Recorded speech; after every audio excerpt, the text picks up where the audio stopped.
신앙생활을 하면서 갖게 되는 소원 중에 하나가 믿음이 좋아졌으면 좋겠다, 나도 큰 믿음을 가졌으면 좋겠다 하는 생각을 새신자든 아니면 오랫동안 믿은 사람이든 다 그런 마음을 가지고 있습니다. 그런데 믿음이라고 하는 것은 그냥 생기는 것이 아니고 믿음은 반드시 하나님 말씀을 통해서 믿음이 생기게 됩니다. 말씀을 읽어야 되고 들어야 되고 말씀을 묵상해야만 말씀을 통해서 믿음이 생기는 것이거든요. 그렇기 때문에 사탄이 제일 싫어하는 게 뭔가 하면 말씀 듣는 걸 제일 싫어합니다. 그래서 예수님도 비유에서 말씀하신 것처럼 말씀을 선포하면 그 말씀을 사탄이 빼앗아 가는 거예요. 싹이 나지 못하도록 말씀을 빼앗아 갑니다. 여러분 예배할 때에 예배 시간에 말씀을 선포하는데 말씀을 들을 수 있도록 여러분이 집중하시기 바랍니다. 여러분의 말씀이 사탄에게 빼앗기지 않도록 여러분 집중하시고 또 함께 은혜를 나누기를 원합니다. 우리가 그동안 시가서 말씀을 읽었습니다. 그죠? 시가서를 묵상하면서 많은 은혜를 받고 또 힘을 얻었습니다. 시가서의 말씀은 사랑 고백도 나오고 우리에게 막 위로가 되고 격려가 되는 말씀, 힘이 되는 말씀들이 참 많이 나오죠. 그러다가 이번 주부터 이제 월요일부터 우리가 이사야서 말씀을 읽고 있습니다. 이달 말까지 이사야서 말씀을 읽게 될 텐데요. 바이블 타임을 하면서 그런 고백들을 합니다. 목사님 이사야서 읽으면서 너무 힘들어요. 너무 막 죄를 적나라하게 막 책망하고 지적하고 심판을 얘기하고 꼭 나한테 말씀하시는 것 같아서 힘들다, 마음이 무겁다, 아프다 이런 표현들을 합니다. 그런데요, 이 이사야서의 말씀은 그렇게 우울하고 무거운 이야기들만 있는 게 아니고요. 여러분 이사야서의 메시지의 핵심이 뭔지 아십니까? 바로 메시아 예언입니다. 메시아 언약이에요. 이사야서가 줄기차게 이야기하는 게 뭔가 하면 메시아 예언입니다. 오후 시간에 이제 이사야서 전체 파노라마를 제가 좀 말씀을 드리면서 이 부분을 얘기하겠습니다만은 우리가 이사야서를 묵상하고 읽을 때 그 속에서 생생하게 예수 그리스도를 만나게 됩니다. 이사야서를 통해 우리 죄악을 보기도 하지만 그 죄악의 문제를 완벽하게 해결해 주시는 예수 그리스도를, 메시아를 만나게 되는 것이죠. 이사야서를 읽으시면서 이사야서에 나타난 예수 그리스도를 생생하게 체험하고 또 만나게 되는 그런 은혜가 있게 되기를 주의 이름으로 축원합니다. 그럼 오늘 본문의 말씀을 함께 나누도록 하겠습니다. 18절 말씀을 같이 읽도록 하겠습니다. 18절 말씀, 여호와께서 말씀하시되 오라 우리가 서로 변론하자. 너희 죄가 주원 같을지라도 눈과 같이 희어질 것이요.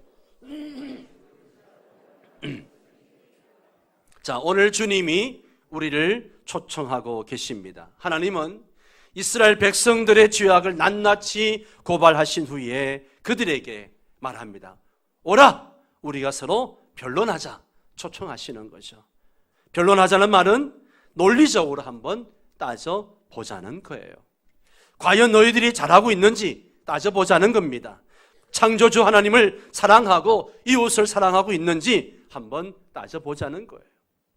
그러면 하나님도 조목조목 말씀하시겠다는 거죠. 그들은 하나님과 1대1로 서서 자신의 죄를 생각해 보아야 합니다. 하나님 앞에서 잘못을 회개해야 합니다. 죄를 회개하기만 하면 하나님은 그들의 죄를 용서해 주십니다. 그들의 죄는 진홍 같고 주홍 같아서 잘 지워지지 않습니다. 그러나 아무리 붉을지라도 하나님은 양털처럼 흰 눈처럼 그렇게 해 주시겠다 약속하십니다. 하나님은 우리의 죄를 깨끗이 씻어 주십니다. 당신의 아들 보배로운 피로 우리의 죄를 씻어 주십니다. 그 아들 예수의 피가 우리를 모든 죄에서 깨끗하게 하실 것이요.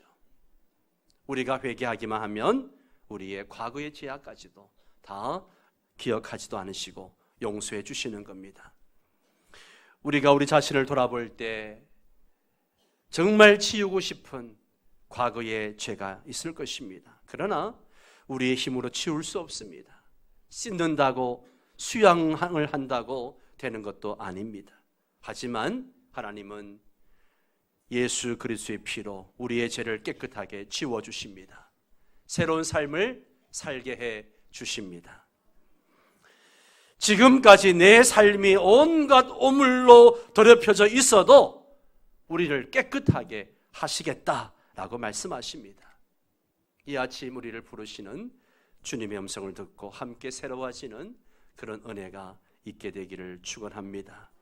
오늘 18절 하반절에 보면 너희 죄가 주홍 같을지라도 눈과 같이 희어질 것이요 진홍같이 붉을지라도 양털같이 희게 되리라. 이 말씀 한 구절이 지금 이스라엘 백성들의 죄악이 어느 정도인지를 보여주는 말씀입니다. 도대체 어느 정도이기에 주홍 같은 죄라고 하시고 진홍같이 붉은 죄라고 말씀하실까?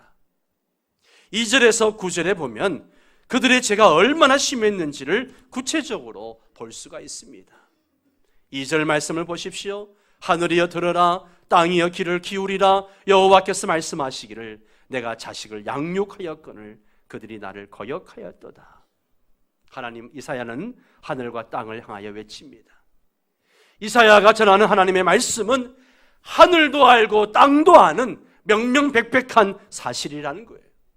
이사야가 전하는 말씀이 무엇입니까? 하나님께서 유대인을 자식처럼 양육했다. 자녀처럼 양육했다는 거예요. 부모의 사랑으로 양육했습니다. 어머니는 자식을 잉태하기 위해서 입덧을 하고 10개월 동안 고생을 하고 해산의 수고를 합니다. 똥오줌 받아내며 키웁니다. 아버지는 자녀를 경제적으로 자립하기까지 보호하고 돌보아 줍니다. 자녀가 죄를 범하여도 하나님 오래 참고 기다리셨습니다. 언약의 기초에서 영원히 사랑하십니다. 하나님께서는 이런 절대적인 사랑으로 이스라엘을 지금까지 양육해 오셨습니다. 세상 어느 나라도 이와 같은 사랑을 받아본 민족이 없습니다. 이스라엘 민족은 이런 하나님을 알고 이런 하나님을 경배해야 했습니다. 그러나 그들은 그렇지 않았어요. 3절 말씀을 보십시오. 같이 읽겠습니다. 소는 그 임자를 알고 나귀는 그 주인의 구유를 알건만은 이스라엘은 알지 못하고 나의 백성은 깨닫지 못하는도다. 이스라엘은 소나 나귀만도 짐승만도 못한 사람들이었습니다. 소는 주인의 말을 듣고 순종합니다. 주인을 알아보고 반가워합니다. 나귀는 꾀가 많을 동물일지라도 주인을 알아봅니다. 그러나 이스라엘 백성들은 자신의 주인이요 아버지 같은 하나님을 알아보지 못했습니다. 그들은 하나님을 떠나서 오히려 우상을 숭배했습니다. 소나 나귀와 같은 짐승만도 못한 그런 사람이 되고 만 것이죠. 4절에서는 나라 전체가 죄를 범해서 모든 행위가 다 부패했다 그렇게 말합니다. 5절에서는 하나님 배반하기를 반복하고 머리는 병들었고 온 마음은 피곤하고 즉 속으로 골병이 들어서 상처투성이가 되었다는 거죠. 6절에 가면 절망적입니다. 6절 말씀 함께 읽을까요? 발바닥에서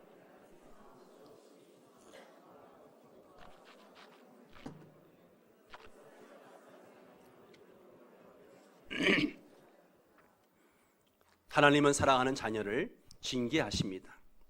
하나님의 징계가 없으면 사생하다 그렇게 말씀하시죠. 하나님 사랑하는 자녀에게 매를 때리셨습니다. 머리에서 발끝까지 매를 때리셨어요. 왜요? 잘못했기 때문에. 그들은 상한 곳이 없이 상한 것, 터진 것, 새로 맞은 흔적뿐이었습니다. 골문 곳을 짜며 싸매며 치료해야 되는데 치료함을 받지 못합니다. 그들의 땅은 외적으로 침입을 당해서 황폐해졌고 성읍들은 불에 탔습니다. 토지는 이방인이 점령했습니다.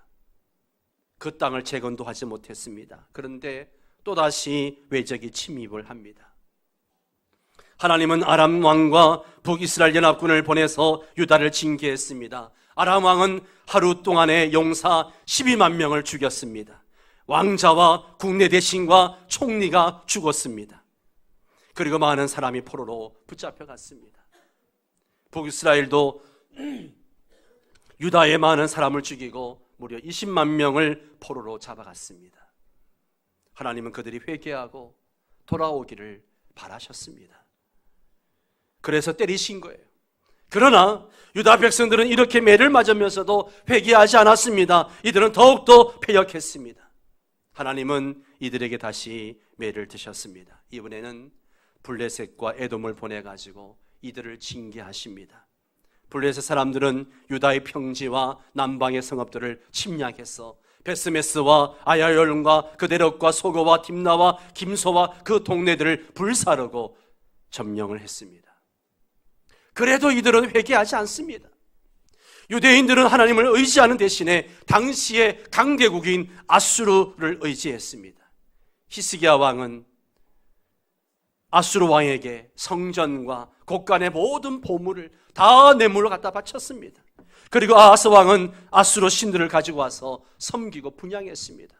아수르 신이 하나님보다 더 강하다고 생각한 것이죠. 참으로 구제불능입니다. 그러나 하나님은 심판 가운데서도 소망을 남겨두셨습니다. 8절 9절을 볼까요?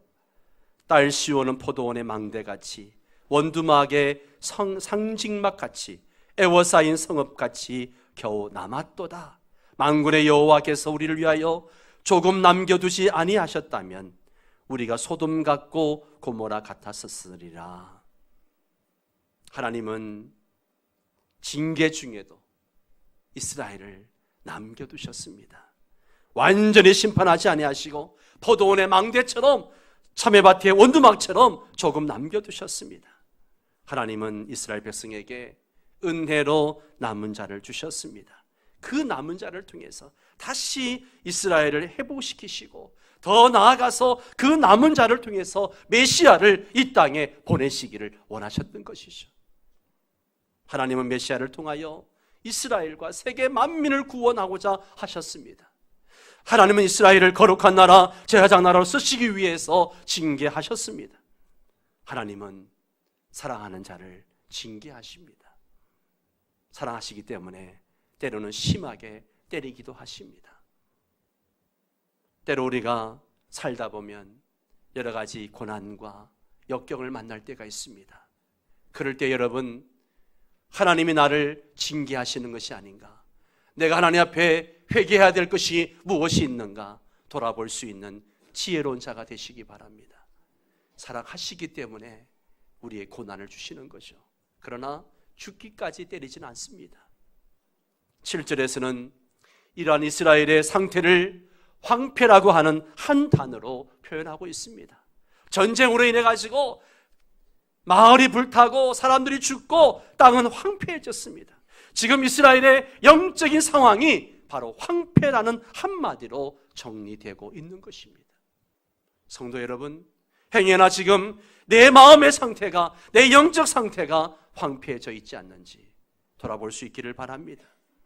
이처럼 지금 이들은 내적으로 외적으로 도저히 회복하기 힘든 처참한 상태에 직면해 있는 것입니다. 과연 그들의 마음이 어땠을까요?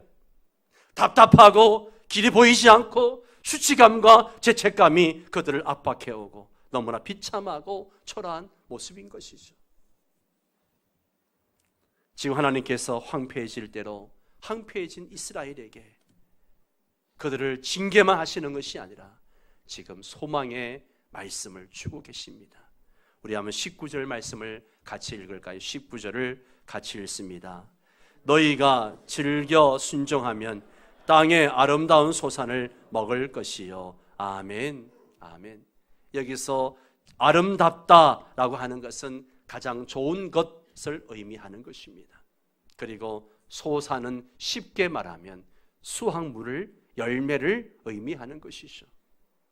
오늘 저희의 간절한 소망이 있다면, 우리 명성교회 모든 성도들이 이 땅을 살면서 아름다운 소산을, 가장 좋은 열매를 먹고 사는 은혜가 있기를 바랍니다. 그런데 조건이 있어요. 19절에 보십시오. 상반절에 너희가 즐겨 순종하면. 따라서 해보실래요? 너희가 즐겨 순종하면. 그렇습니다.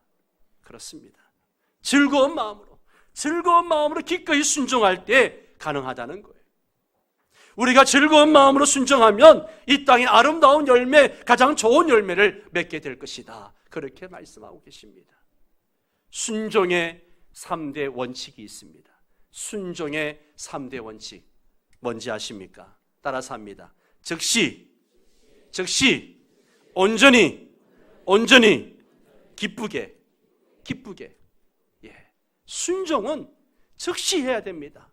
때로 말씀을 읽을 때, 말씀을 들을 때 성령님께서 내 마음에 감동을 주십니다. 화해해라, 사랑해라, 용서해라, 감동을 주십니다. 그러면 즉시 가서 순종해야 됩니다. 그런데 여건이 좀 더 무르익으면, 환경이 되면 하겠습니다. 아니에요. 그건 순종이 아니에요. 즉시 순종해야 됩니다. 여러분, 우리의 마음은 성령의 반응에 민감해야 됩니다. 말씀을 묵상할 때에 주시는 말씀이 있으면 즉시 순종해야 됩니다. 설교를 듣다가 주시는 감동이 있으면 즉시 순종해야 됩니다. 그리고 적당한 순종은 안 됩니다. 온전한 순종이어야 합니다. 그리고 억지로 하는 순종 안 됩니다. 기쁜 마음으로 순종해야 됩니다. 이것이 주님이 원하시는 순종입니다. 사랑하는 성도 여러분, 우리는 적당히 순종해놓고 순종했다라고 말합니다. 억지로 순종해놓고 순종했다고 그렇게 말할 때가 있습니다. 그런 순종을 하니까 하나님의 축복이 임하지 않는 겁니다. 성도 여러분, 기쁨으로 기꺼이 순종하는 삶을 사셔서 아름다운 열매를 먹을 수 있는 저와 여러분 되시기를 바랍니다. 그러나 20절에 보니까 너희가 거절하여 배반하면 칼에 삼켜지리라. 여호와의 입의 말씀이니라. 칼에 삼켜진다. 이 말은요, 적에게 정복된다는 의미입니다. 순종하지 않고 거절하고 배역하니까 하나님께서 이스라엘을, 유다를 아수르와 바벨론에게 정복당하게 하는 것을 의미하는 거예요. 여호와 입에서 나온 말씀이기에 확실한 말씀입니다. 우리가 말씀에 순종하지 않고 배반하면 우리는 사탄에게 정복됩니다. 영적 전쟁에서 승리할 수 없습니다. 말씀을 빼앗기지 않기 위해서 말씀에 순종해야 됩니다. 창세기 3장 17절에 보면 하나님의 말씀에 불순종한 아담을 향해서 이렇게 말씀하십니다. 땅은 너로 인하여 저주를 받고 너는 종신토록 수고하여야 그 소산을 먹으리라. 소산을 먹기는 먹는데 평생 수고해야 먹을 수 있다는 거예요. 여러분, 하나님의 말씀에 즐겨 순종하십시오. 그러면 아름다운 소산을 먹게 될 줄 믿습니다. 9절 말씀을 보십시오. 다시 한번 9절 말씀을 읽겠습니다. 만군의 여호와께서 우리를 위하여 생존자를 조금 남겨두지 아니하셨다면 우리가 소돔 같고 고모라 같았었으리라. 아멘. 지금 이스라엘 백성들이 어디까지 내려갔습니까? 소돔과 고모라까지 내려갔습니다. 10절에 가서는 소돔의 관원들아, 고모라의 백성아, 그렇게 부르잖아요. 소돔과 고모라는 멸망 직전의 상황이라는 거예요. 유황불이 떨어지기 직전의 상황입니다. 그러나 하나님은 그런 상황 가운데서도 그들 가운데 생존자를 남겨주셔서 다시 일어서게 하셨습니다. 그렇다면 침체되어 있고 절망적인 상황에서 우리의 믿음이 다시 일어서기 위해서는 어떻게 해야 될까? 다시 일어서기 위해서 우리가 어떻게 해야 될까? 2절에서 9절까지 백성들의 죄악을 낱낱이 기록한 이사야 선지자는 10절에서 그 해결 방법을 제시하고 있습니다. 10절부터 그 해결 방법을 제시하는데요, 한마디로 말하면 따라서 합니다. 하나님의 말씀을 들어야 한다. 그렇습니다. 하나님의 말씀을 듣는 거예요. 10절을 같이 읽겠습니다. 너희 소돔의 가론들아 여호와의 말씀을 들을지어다. 너희 고모라의 백성아 우리 하나님의 법에 귀를 기울일지어다. 아멘. 하나님은 소돔 같고 고모라 같은 이스라엘 백성이라 말씀하십니다. 그들은 소돔같이 하나님의 말씀을 듣고 그 말씀을 경멸히 여기고 그 말씀을 멸시했습니다. 하나님을 경외하지도 않았습니다. 농담처럼 여겼습니다. 지금 소돔이 그런 것처럼 이스라엘 백성이 그렇다는 겁니다. 동성애가 난무했습니다. 폭력이 가득 찼습니다. 그러나 소돔과 고모라와 같이 멸망하기 직전에 있던 이스라엘 백성들이 살 길은 오직 하나님의 말씀을 듣는 거예요. 하나님의 말씀을 듣는 겁니다. 하나님의 음성에 귀를 기울이는 겁니다. 지도자와 백성들, 사회의 모든 계층의 사람들이 말씀을 들어야 됩니다. 성도 여러분, 내 죽었던 믿음이 살아나고 다시 일어설 수 있는 방법은 하나님 말씀을 듣는 것입니다. 여러분 교회에 왜 나오십니까? 하나님을 예배하면서 하나님 주시는 말씀을 듣기 위해서입니다. 만약 이 예배 순서에 말씀은 없다고 상상해 보십시오. 그냥 찬양 듣기 위해 오십니까? 하나님 앞에 헌금하기 위해 오십니까? 누구 만나기 위해서 오십니까? 아닙니다. 가장 본질적인 것은 강단을 통해서 선포되는 하나님의 말씀을 듣기 위해서 이 자리에 오는 겁니다. 아무리 힘들고 어려운 순간에도 말씀 듣는 일에 최선을 다해야 됩니다. 우리 삶 가운데 하나님의 말씀이 없으면 뭔가 허전하고 공허하고 신앙의 깊이도 없고 믿음의 순수성도 사라지게 됩니다. 말씀이 없으면 신앙이 건강할 수가 없어요. 그러니까 아무리 종교적인 열심이 있어도 말씀이 없는 봉사, 헌신, 섬김 모두 주님이 기뻐하지 않는다는 거죠. 11절에서 15절 말씀이 이를 잘 증명해 주고 있습니다. 같이 11절에서 15절까지 합독을 하도록 하겠습니다. 함께 읽습니다. 여호와께서 말씀하시되 너희의 무수한 재물이 내게 무엇이 유익하뇨? 나는 순양의 번제와 살찐 짐승의 기름에 배불렀고 나는 수송아지나 어린 양이나 순염소의 피를 기뻐하지 아니하노라. 너희가 내 앞에 보이러 오니 이것을 누가 너희에게 요구하였느냐? 내 마당만 밟을 뿐이니라. 헛된 재물을 다시 가져오지 말라. 분향은 내가 가증히 여기는 바요 월삭과 안식일과 대회로 모이는 것도 그러하니 성회와 아울러 악을 행하는 것을 내가 견디지 못하겠노라. 내 마음이 너희의 월삭과 정한 절기를 싫어하나니 그것이 내가 내게 무거운 짐이라. 내가 지기에 곤비하였느니라. 너희가 손을 펼 때에 내가 내 눈을 너희에게서 가리고 너희가 많이 기도할지라도 내가 듣지 아니하니니 이는 너희 손에 피가 가득함이니라. 아멘. 아멘. 여러분 이 말씀을 보세요. 이스라엘 백성들이 종교 생활을 하지 않은 것이 아닙니다. 오히려 누구보다 열심히였고 열심히 종교 생활을 했습니다. 이 말씀을 보면 무수한 제물을 드렸어요. 짐승의 피가 강을 이룰 만큼 그렇게 제사를 드렸습니다. 수양의 번제와 살찐 짐승의 기름을 하나님께 드렸습니다. 수송아지나 어린 양이나 순년소의 피를 드렸습니다. 그들은 월삭과 안식일과 여러 부흥성회로 자주 모였습니다. 모이기도 자주 모였어요. 그리고 손을 펴서 손을 들고 하나님 앞에 기도합니다. 많이 기도했습니다. 이 정도로 신앙생활하면 열심히 하는 거 아닙니까? 그러나 하나님은 너희가 드리는 제사는 다 헛된 제사요 가증히 여기는 것이요 내가 받지 않겠다. 기뻐하지 않는다는 것이에요. 오히려 그 제물을 가증히 여기십니다. 그들이 모이는 것이 무거운 짐이라고 말씀하십니다. 그들이 손을 펼 때에 눈을 가리고 그들이 기도할 때에 내가 길을 막겠다는 겁니다. 왜 그렇습니까? 그들이 죄를 짓고 회개하지 않기 때문에 하나님은 그들 사이에 하나님과 그들 사이에 죄가 가로막고 있는 거예요. 여러분 우리는 하나님을 예배하러 오기 전에 우리 먼저 하나님 앞에 회개하는 시간을 가져야 됩니다. 그래야 하나님 우리 예배를 받으십니다. 이스라엘 백성들의 죄악이 무엇입니까? 예배를 안 드린 게 아니에요. 헌금을 안 드린 게 아니에요. 그들의 모든 신앙생활이 형식적이었다는 거죠. 형식적이었습니다.